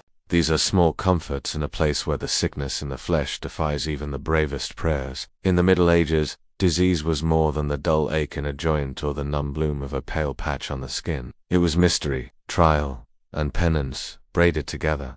An affliction not just of the body, but of the soul. A puzzle that priests and healers alike tried to unpick, one faded manuscript and whispered remedy at a time. Inside the hospice's cool shadows, the caretakers and nuns move in steady rhythm. Cloth is boiled in kettles over the hearth, linen strips laid out on narrow wooden boards, to dry in the weak sun. Mortar and pestles clatter softly as dried rosemary is crushed to powder, mixed with vinegar and garlic to wash wounds. The sharp temps drifts down the narrow halls, mingling with the sweetness of beeswax candles that fight back the sour air. Sister Agnes learned these things from the old herb, its pages thick with smudged ink and pressed leaves flattened between parchment. She knows 2 steep plantain in hot wine to cleanse a sore that will not close. She knows that comfrey mashed into a thick poultice can ease swelling for a while, even if it does not cure the cause. And she knows, too, that a clean bandage, fresh, dry, and replaced before the flies find their way in, can be the greatest mercy of all. For many residents, these simple herbs are not a promise of healing but of comfort. When the dull ache in the bones flares after a day spent tending the cabbage beds, there is willow bark to chew, bitter but when the air grows damp and the wind seeps through the dormitory's cracked walls. A tisane of sage and honey soothes the rasping cough that so often settles in tired chests. Sometimes the friars bring fresh bundles from the monastery garden. They arrive in rough canvas sacks, the green stalks wrapped tight with twine. Sweet marjoram, thought to purify the blood. Feverfew gathered at dawn when the dew still clings to its tiny blossoms. Garlic bulbs, pungent and bruised from their long journey in a friar's pack. The hands that tie these bundles tremble sometimes.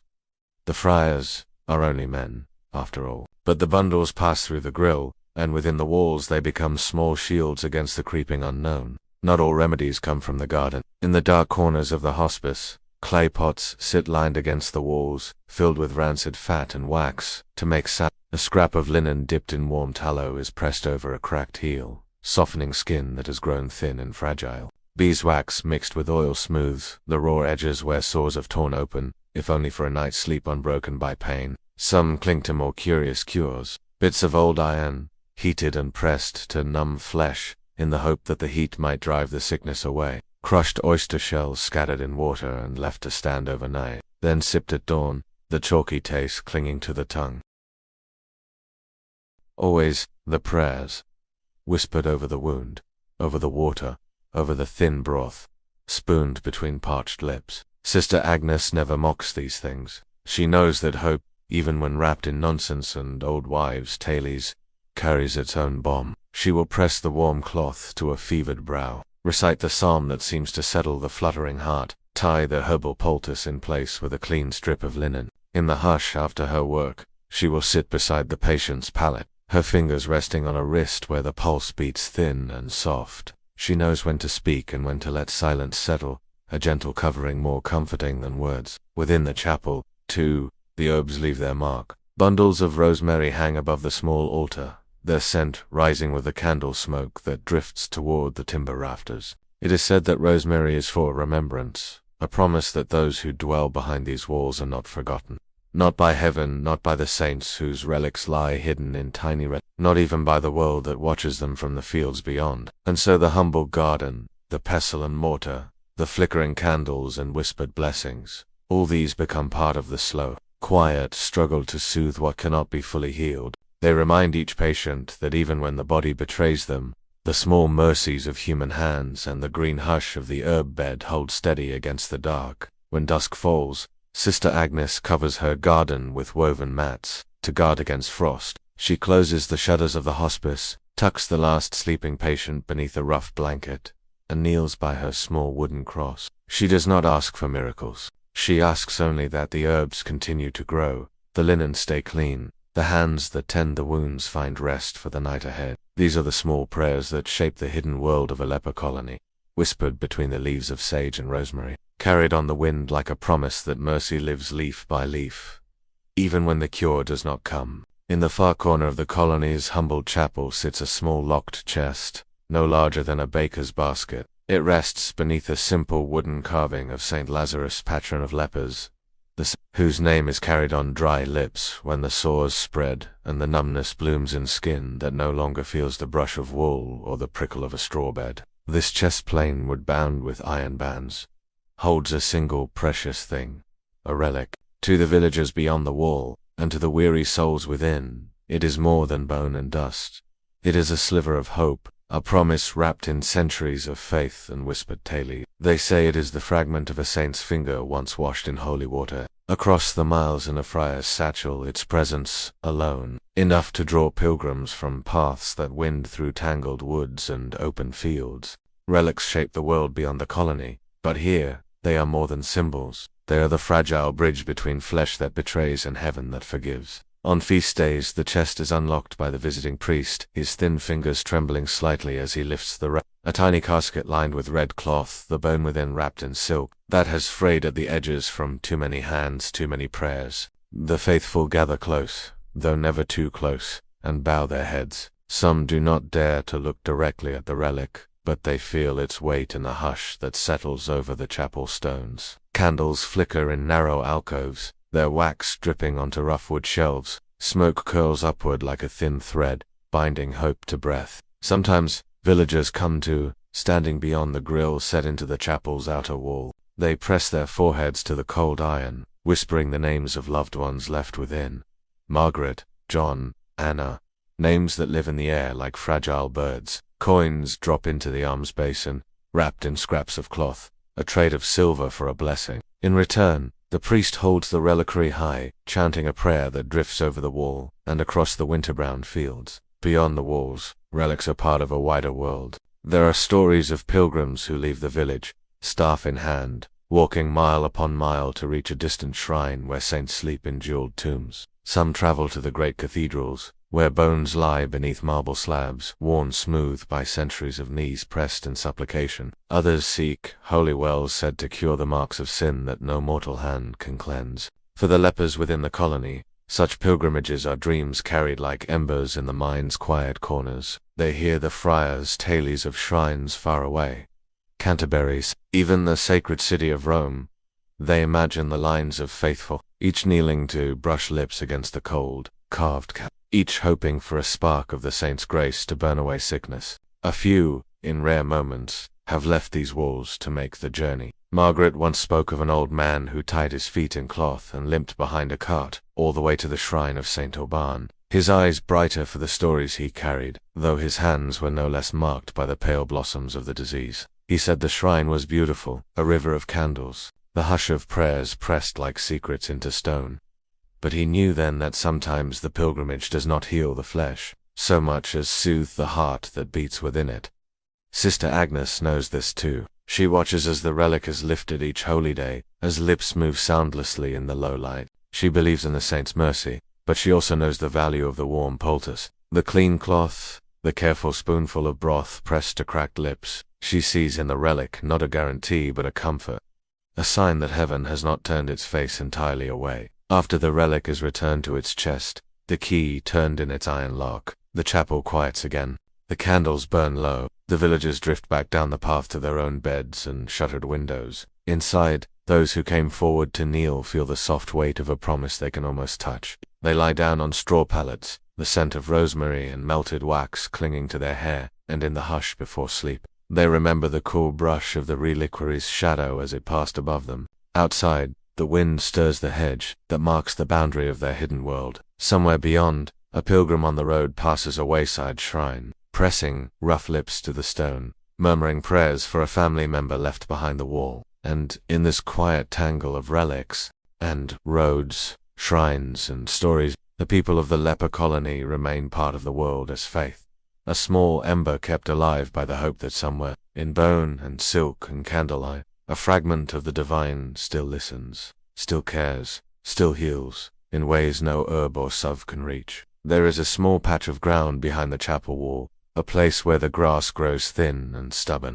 The soil turned and turned again, until the scent of earth becomes as familiar as the must of straw beds and old stone. This is the burial ground, where the story of each soul who dwells behind these walls finds its final chapter carved in wood or remembered in whispered names. The grave markers are simple, rough-hewn crosses driven into the earth, sometimes no more than a plank scored with a name by the carpenter's son, a steady hand. Over time, the wood splinters, the letters fade, the grass creeps in around the edges, until the boundaries between graves blur, each resting place folding into the next like pages in a well-worn psalter. In the village, they speak of these graves in low tones.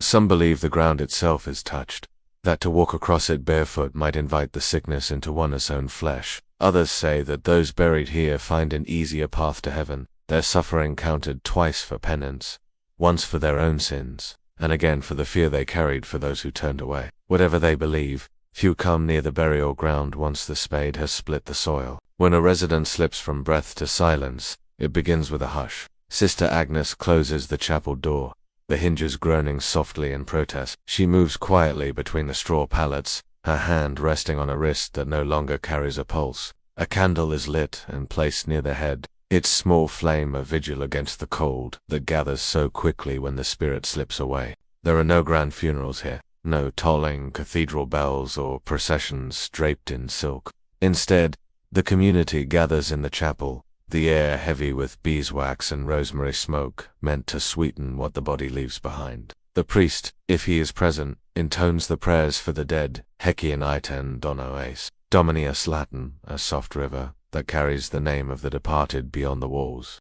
They do not fear the body, not within the colony's boundaries. Death is as much a companion as life, a neighbor whose knock is always expected, never fully dreaded. The dead are washed with warm water and sage, wrapped in a simple shroud. Sometimes, if cloth is scarce, an old tunic serves instead. A single sprig of rosemary is tucked between folded hands, its sharp scent a promise of remembrance. When the villagers speak of these burials, they picture masked priests and bells rung to warn the healthy away. They imagine great distance, a body lowered into earth by a rope from far above, no hand daring to touch the flesh it once loved. But within these walls, where touch is already scarce, there is no such barrier. Here, Margaret might brush a lock of hair from a cooling forehead.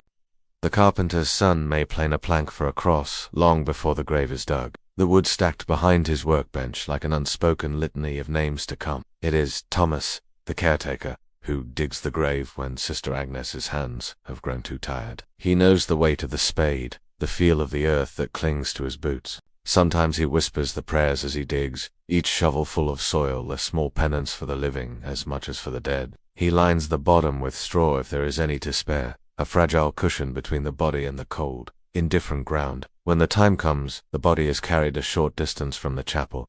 There is no cart, no horse-drawn hearse. Only hands, weary but willing, lift the slight burden. They lower it into the earth, whispering final words. Go with God, rest now. May the saints walk with you. A handful of soil is dropped onto the shroud, the first note of a song that the rain and wind will finish in the weeks to come. Afterward, Sister Agnes writes the name in a small ledger she keeps hidden in a locked chest.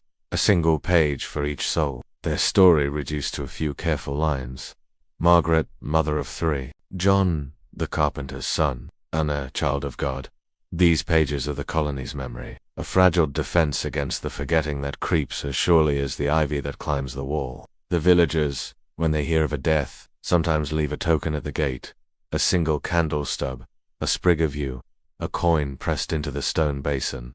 They do not come to the burial ground, they do not linger near the crosses, but in their own hearthside prayers, they say the names softly, hoping that mercy crosses walls more easily than flesh ever could. In spring, wildflowers find their way to the graves, seeds carried on the wind or dropped by small birds perched on the fence posts. Dandelions and small blue violets take root in the turned soil, brightening the patchy grass with stubborn color. Anna, if she were still alive, would have woven them into crowns and laid them gently on each wooden cross, whispering stories to the sleeping souls beneath. In this hidden corner of the world, death is not a thing of terror but a gentle threshold. The graveyard behind the chapel wall is a testament that even here, where the healthy dare not tread, the old rituals hold. A body is washed, a name is spoken, a prayer rises like smoke to the rafters of heaven.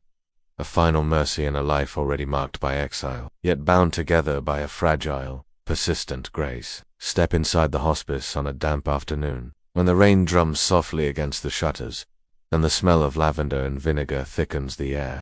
Here, tucked into a small wooden chest beside Sister Agnes's bed, lies a book older than the walls themselves, its leather cover cracked, pages wavering like thin parchment sails. This is the herbal, but within it hides something more.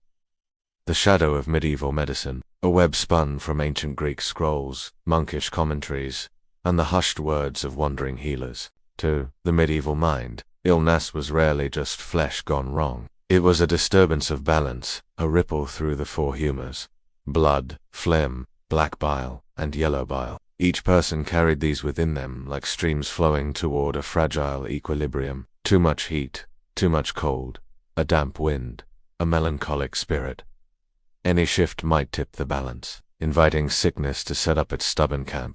Leprosy, they believed, was born from excess black bile, a slow poison that turned the skin pale and the flesh numb. Some learned men wrote of impure blood passed through generations. Others blamed an imbalance in the stars, their distant pools stirring the body's humors into restlessness. Some whispered that it was punishment, sin worn on the skin, penance made visible. And yet, for every voice that spoke of divine retribution, another offered a gentler notion, that the suffering of lepers was a sign of grace, an earthly trial that brought mercy in the next life. In villages and towns, barbers and apothecaries might try their hand at diagnosis. A barber surgeon's sleeves rolled to the elbow might lance a small swelling to watch the color of the blood that oozed out. Was it too dark, too thin? A leech jar sat waiting in the corner, the fat worms floating in cloudy water. Letting blood might calm an overheated humor. A herbal poultice might draw out poison from the flesh. When Sister Agnes studies her patients, she does so with these ideas half alive in her mind. She watches the color of a wound, feels the warmth of a brow, lifts a cloth to see how pale flesh has turned beneath the bandage. She might scold a patient for spending too long in the damp garden, muttering about cold humors pooling in weary bones. Yet in her small garden bed, she plants rosemary not because Galen wrote of it, but because she's seen its scent lift the spirits when the air grows heavy with fear. And then, always, there is the quiet dread of contagion, that strange sense that the sickness might leap from one body to the next, like flame touching dry thatch. Some treatises called leprosy hereditary, others warned that the breath, the touch, the shared cup could spread the unseen seed. This dread explains the wall, the basin at the gate, the grill that separates visitor from resident, fear woven into every board and stone.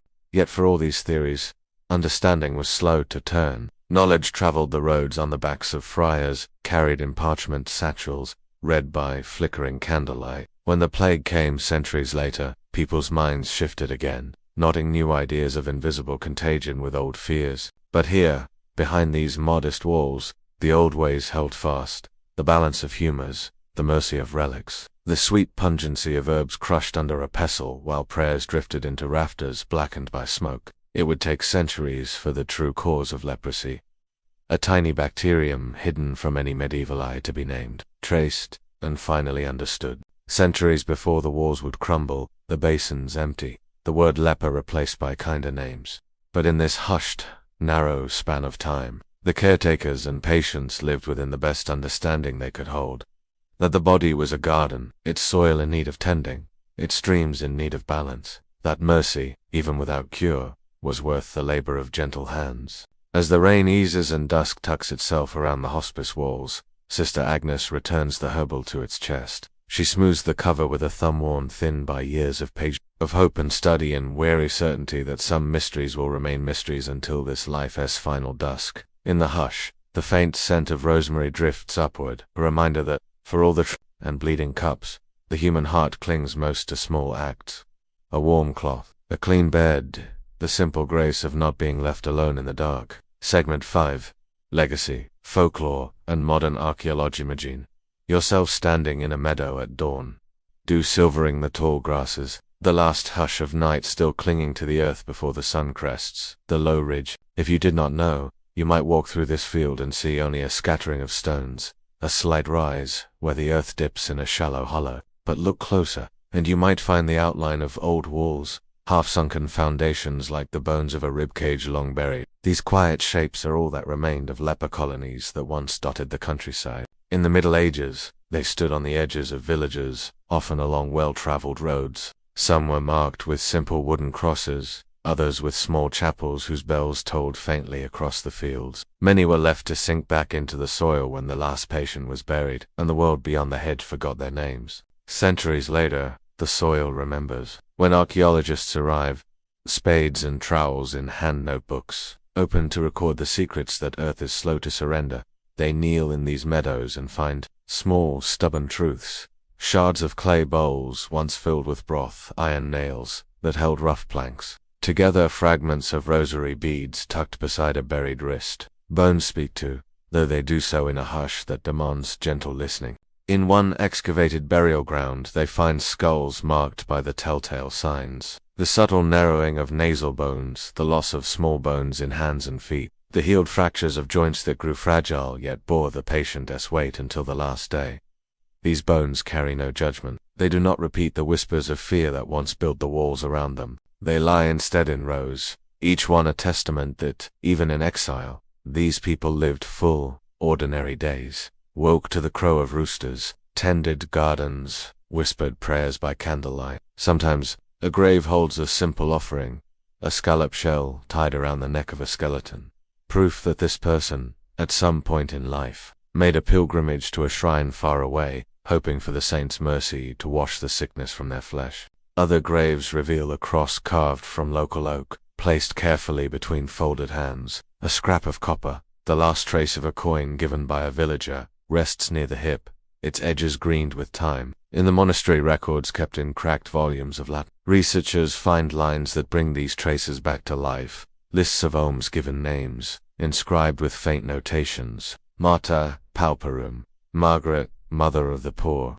Johannes Lignarius, John the Carpenter. These entries, once simple bookkeeping for the steward, now shine like tiny lanterns in the fog of centuries. In some places, these ruins become part of the land's folklore. A cluster of stones near a sheep path becomes the leper's wall to village children, who dare each other to touch it before dusk. An old well, choked with moss and brambles, is said to echo with the whispered prayers of the sick who once washed there. Over time, the boundary between fact and story blurs, leaving a gentle shiver that reminds the living that the past is never truly gone. For the archaeologists, the scholar in a wide-brimmed hat, kneeling with brush and trowel, these traces are more than puzzles.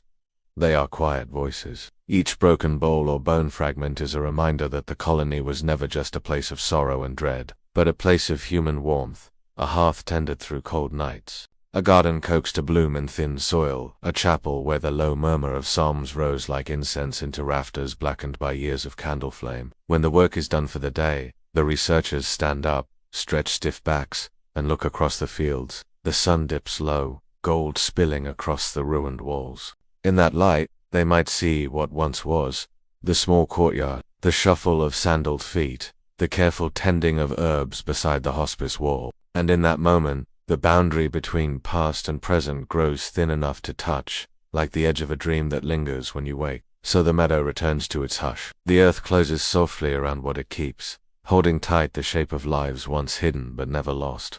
And beneath the soil, the story of the leper colony waits for each new visitor, historian, villager, curious passerby, to lean close, to listen, and to remember that even at the farthest edges of fear, humanity leaves its trace. In the village, where the cottages still cluster close and the fields stretch out like a faded patchwork quilt, old people sometimes lean in close to the hearth fire to tell children stories they half believe themselves. These stories wind around the hidden places, the abandoned walls, the crumbling chapel stones, and breathe new life into the hush of the past. Some tell of ghosts. They say that on certain nights, when the moon is thin and cold as a sickle, you can see pale shapes drifting along the hedgerows near where the old colony once stood. They call them the White Ones, not because they wore shrouds, but because their skin, marked by the disease, glowed ghostly in the torchlight when they gathered at the gate to receive bread and scraps. Even now, so they say, these souls wander the border between this world and the next, still waiting for a final absolution that never quite came. Children, wide-eyed beneath wool blankets, listen for the brush of footsteps on the path, a snap of a twig, the hoot of an owl, the low creak of the wind in the thatch. Any sound is enough to make a young mind believe the old stories. They clutch their charms. Tiny crosses whittled by grandfathers, dried sprigs of rosemary tied with string, protection against a ghost's pale touch. Not all tales paint the dead as restless. Some speak of the leper's blessing, a kind of unspoken belief that the suffering these people bore brought them a measure of mercy that lingers in the earth itself. In the spring, villagers might scatter a handful of soil taken from the old colony's garden beds across their own vegetable plots, hoping that the courage of the past will coax the new shoots to grow strong. A mother with a sick child might tie a scrap of cloth to the thorn hedge near the old wall, a quiet plea for the long-gone caretakers, Sister Agnes Thomas or the kindly friars, to watch over the child through the fever's worst night. There are stories, too, of hidden treasure, though they are told more with laughter than conviction. Some swear that coins left in the stone basin of the gate were sometimes buried by caretakers who feared thieves. Generations later, young farmhands poke the soft ground with sticks on summer evenings, hoping for the dull clink of metal beneath the moss. They never find it, yet the searching keeps the old place alive in memory, like an ember that will not quite go out. And sometimes, the tales soften into something like love. Old widows speak of a grandmother who once stood at the grill, her hand pressed to her son's through the cold iron bars, whispering lullabies, until her voice cracked from weeping. Young lovers, sneaking through the meadow where the ruins sink into wildflowers, say you can hear those lullabies still, carried on the wind like the ghost of a cradle song. In this way, the colony never truly vanished. Its walls crumbled, its beams rotted away, the straw beds fell to dust, but the stories wove it into the landscape like a hidden thread in the village cloth. Some say the hedge grows thicker where the old fence once stood, its thorns twisted with more fervor, as if trying to keep the old boundary alive. Others believe the wildflowers that bloom there in spring are brighter, stubborn patches of color fed by the memory of lives once lived close to the edge of fear. No one writes these stories down. They pass from mouth to ear beside the hearth, from grandparent to child as the potatoes bubble in the pot. from old women to wide-eyed boys who swear they saw a pale shape near the hedge at dusk. Each telling changes a little. A ghost becomes kinder, a hidden coin grows heavier, a whispered prayer finds new words, until the line between what was real and what is remembered is as thin as mist on a spring morning. Yet in all these tales, whether fearful or tender, one truth hums like a soft refrain, that even those shut away at the margins, feared for what clung to their skin, left a mark deeper than any war could contain. In the hush between stories, when the fire sinks to embers and sleep creeps near, the villagers still hold these names in the back of their minds. Not just as shadows, but as reminders that every exile leaves behind more than sorrow. It leaves behind echoes of mercy, of suffering, of the stubborn human hope that somewhere, someone is listening still. Imagine the meadow again, long empty of straw beds and chapel bells. Now picture a small team of researchers kneeling there at dawn, their breath fogging in the early chill, gloved hands wrapped around trowels and brushes. They are not villagers fearing contagion, nor friars seeking relics.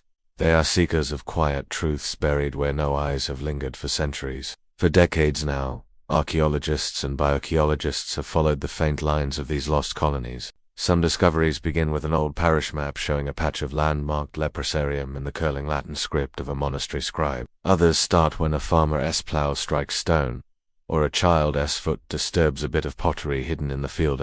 What they find beneath the grass is rarely dramatic. Not golden hoards, but the everyday echo of lives lived in quiet perseverance. A low wall, its stones tumbled like teeth from a broken jaw. A line of post holes where a wooden hospice once stood, its timbers long since claimed by the weather or the hearths of neighboring cottages. Bits of iron, hinges from a door that kept the winter out, buckles from shoes worn thin by shuffling feet. Sometimes, for the archaeologists, the scholar in a wide-brimmed hat, kneeling with brush and trowel. These traces are more than puzzles. They are quiet voices. Each broken bowl or bone fragment is a reminder that the colony was never just a place of sorrow and dread, but a place of human warmth, a hearth tended through cold nights, a garden coaxed to bloom in thin soil, a chapel where the low murmur of psalms rose like incense into rafters blackened by years of candle flame. When the work is done for the day, the researchers stand up, stretch stiff backs, and look across the fields. The sun dips low, gold spilling across the ruined walls. In that light, they might see what once was, the small courtyard, the shuffle of sandaled feet, the careful tending of herbs beside the hospice wall. And in that moment, the boundary between past and present grows thin enough to touch, like the edge of a dream that lingers when you wake. So the meadow returns to its hush. The earth closes softly around what it keeps, holding tight the shape of lives once hidden but never lost. And beneath the soil, the story of the leper colony waits for each new visitor, historian, villager, curious passerby, to lean close, to listen, and to remember that even at the farthest edges of fear, humanity leaves its trace. In the village, where the cottages still cluster close and the fields stretch out like a faded patchwork quilt, old people sometimes lean in close to the hearth fire to tell children stories they half believe themselves. These stories wind around the hidden places, the abandoned walls, the crumbling chapel stones, and breathe new life into the hush of the past. Some tell of ghosts. They say that on certain nights, when the moon is thin and cold as a sickle, you can see pale shapes drifting along the hedgerows near where the old colony once stood. They call them the White Ones, not because they wore shrouds, but because their skin, marked by the disease, glowed ghostly in the torchlight when they gathered at the gate to receive bread and scraps. Even now, so they say, these souls wander the border between this world and the next, still waiting for a final absolution that never quite came. Children, wide-eyed beneath wool blankets, listen for the brush of footsteps on the path, a snap of a twig, the hoot of an owl, the low creak of the wind in the thatch. Any sound is enough to make a young mind believe the old stories. They clutch their charms. Tiny crosses whittled by grandfathers, dried sprigs of rosemary tied with string, protection against a ghost's pale touch. Not all tales paint the dead as restless. Some speak of the leper's blessing, a kind of unspoken belief that the suffering these people bore brought them a measure of mercy that lingers in the earth itself. In the spring, villagers might scatter a handful of soil taken from the old colony's garden beds across their own vegetable plots, hoping that the courage of the past will coax the new shoots to grow strong. A mother with a sick child might tie a scrap of cloth to the thorn hedge near the old wall, a quiet plea for the long-gone caretakers. Sister Agnes Thomas or the kindly friars, to watch over the child through the fever's worst night. There are stories, too, of hidden treasure, though they are told more with laughter than conviction. Some swear that coins left in the stone basin of the gate were sometimes buried by caretakers who feared thieves. Generations later, young farmhands poke the soft ground with sticks on summer evenings, hoping for the dull clink of metal beneath the moss. They never find it, yet the searching keeps the old place alive in memory, like an ember that will not quite go out. And sometimes, the tales soften into something like love. Old widows speak of a grandmother who once stood at the grill, her hand pressed to her son's through the cold iron bars, whispering lullabies, until her voice cracked from weeping. Young lovers, sneaking through the meadow where the ruins sink into wildflowers, say you can hear those lullabies still, carried on the wind like the ghost of a cradle song. In this way, the colony never truly vanished. Its walls crumbled, its beams rotted away, the straw beds fell to dust, but the stories wove it into the landscape like a hidden thread in the village cloth. Some say the hedge grows thicker where the old fence once stood, its thorns twisted with more fervor, as if trying to keep the old boundary alive. Others believe the wildflowers that bloom there in spring are brighter, stubborn patches of color fed by the memory of lives once lived close to the edge of fear. No one writes these stories down. They pass from mouth to ear beside the hearth, from grandparent to child as the potatoes bubble in the pot, from old women to wide-eyed boys who swear they saw a pale shape near the hedge at dusk. Each telling changes a little.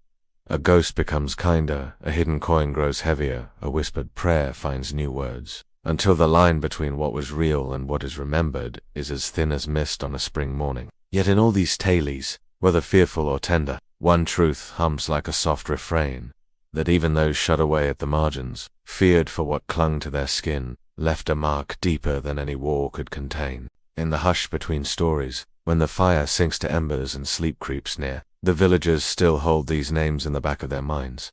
Not just as shadows, but as reminders that every exile leaves behind more than sorrow. It leaves behind echoes of mercy, of suffering, of the stubborn human hope that somewhere, someone is listening still. Imagine the meadow again, long empty of straw beds and chapel bells. Now picture a small team of researchers kneeling there at dawn, their breath fogging in the early chill, gloved hands wrapped around trowels and brushes. They are not villagers fearing contagion, nor friars seeking relics. They are seekers of quiet truths buried where no eyes have lingered for centuries. For decades now, archaeologists and bioarchaeologists have followed the faint lines of these lost colonies. Some discoveries begin with an old parish map showing a patch of land marked leprosarium in the curling Latin script of a monastery scribe. Others start when a farmer's plow strikes stone, or a child's foot disturbs a bit of pottery hidden in the field. What they find beneath the grass is rarely dramatic. Not golden hoards, but the everyday echo of lives lived in quiet perseverance. A low wall, its stones tumbled like teeth from a broken jaw. A line of post holes where a wooden hospice once stood, its timbers long since claimed by the weather or the hearths of neighboring cottages. Bits of iron, hinges from a door that kept the winter out, buckles from shoes worn thin by shuffling feet. Sometimes, nestled in the dark soil, the gentle curve of a scallop shell, a pilgrim's token, pressed close to a breast in hope that saints would hear a prayer no one else could answer. Then there are the burials, the most human of all finds, though they speak in a language only the patient can hear. To the trained eye, bones bear the soft signature of leprosy, a narrowing of nasal passages where cartilage once dissolved away, changes in the bones of the hands and feet where numb flesh led to old, healing fractures. Each healed break, each line of regrowth, is its own testament, that even in bodies marked by fear, life lingered, stubborn as wild time in a cracked wall. Modern science brushes away the myths that clung to these people for so long. We know now it was no imbalance of humors, no divine curse leaking through the skin. The real culprit, Mycobacterium leprae, an unseen bacterium, lingered in nerves and flesh, moving slowly as a tide through the body. Long before microscopes, before antiseptics and the words antibiotic or contagion existed, these colonies formed their best answer to the riddle. A place apart, but still human, still rooted in the world's fragile mercy. Sometimes researchers find more than they seek. DNA extracted from ancient teeth reveals not just the disease, but hints at how it traveled, from village to village, continent to continent, carried by traders. pilgrims and returning crusaders. What once was called divine punishment is now traced in family lines and trade routes, a web that binds medieval Europe to the wider world like threads spun from the same spool. Yet in all this science, there is still wonder. A field once feared for its dead may now yield clues that help heal the living. In some places, the genetic keys found in these ancient remains have deepened our understanding of how leprosy still lingers in parts of the modern world. No longer a mystery shrouded in rumor, but a challenge medicine continues to face head-on. The bones speak not just of suffering, but of resilience. The quiet truth that these communities cared for their own long before germ theory or sterile hospitals. Sometimes the team pauses in their digging, kneeling in a shallow trench as the afternoon light shifts through the head. They hold a simple object in gloved hands, a scallop shell, a bit of rosary bead, the blade of a small iron knife, worn to a nub. In that moment, the meadow seems to breathe around them. Not haunted, but waiting to be remembered for what it truly was. Not just a place of fear, but of gardens, tended in thin soil, candles flickering in low stone chapels, hands wrapping linen around wounds, hope whispered into the dark. And when the work is done, the trench is filled again. The stones settle back under grass. The stories return to their hush. But in a lab far away, bone samples and soil traces will speak once more. A small bridge across centuries, reminding us that even in a hidden place where the world turned away, there was never absence. There was life, always life, and the tender, stubborn will to care for one another, even when the cure was yet unseen. Imagine the meadow once more.